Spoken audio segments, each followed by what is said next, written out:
Bon, j'ai déconnecté pendant 2 jours, 2-3 jours à peu près mais là, il faut qu'on parle de ce qui s'est passé lors de la commission d'enquête avec les influenceurs Adé Laurent, Alex Hitchens et Nasdaq et cetera. Je vous montre un petit extrait de Alex Hitchens et après, je vous dis ce que j'en pense et on en parle. La vidéo originale. Le gros problème justement de TikTok, j'en parlais au début, et vous êtes en train de tomber dans le piège, je pense, c'est la désinformation. Vous êtes en train d'isoler mon propos. Donc vous avez pris 10 secondes d'un propos de 8-10 minutes, où j'expliquais justement, parce qu'on va rentrer en détail, parce qu'apparemment on est en train d'en parler, donc pourquoi pas, j'expliquais que le gouvernement était responsable de la sécurité. Il n'était pas normal qu'une femme en 2025 ne puisse pas sortir dehors le soir, très tard, sur Paris. Et justement après, je parlais du fait que dans ce monde qui est dur, que fait une femme dehors après 22 heures? Et je poursuivais ensuite, il est préférable de sortir avec une amie, ou avec deux amis, ou avec un homme. Vous avez pris 10 secondes de mon propos, vous l'avez isolé, et vous venez de me le balancer à la gueule. C'est le problème de Balancer TikTok. à la gueule, excusez-moi, mais vous prenez son téléphone, si elle refuse, c'est une pute fin de relation, c'est pas moins problématique.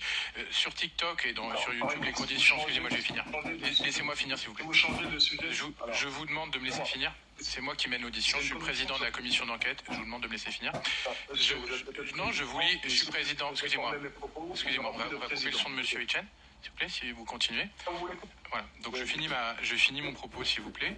Je vous disais... Au revoir, monsieur. Voilà. Bonne journée. Je finis mon propos.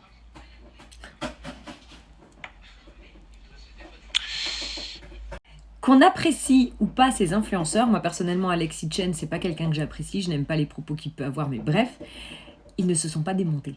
Les mecs, ils ont des burnasses comme ça. Sincèrement, que ce soit lui, Adé Laurent ou Nasdaq, les mecs, ils se sont pas laissés démonter.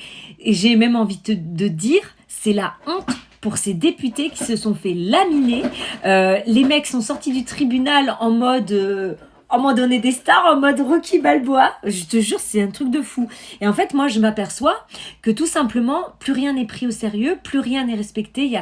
Je veux dire, même une commission d'enquête avec des députés ne fait plus peur.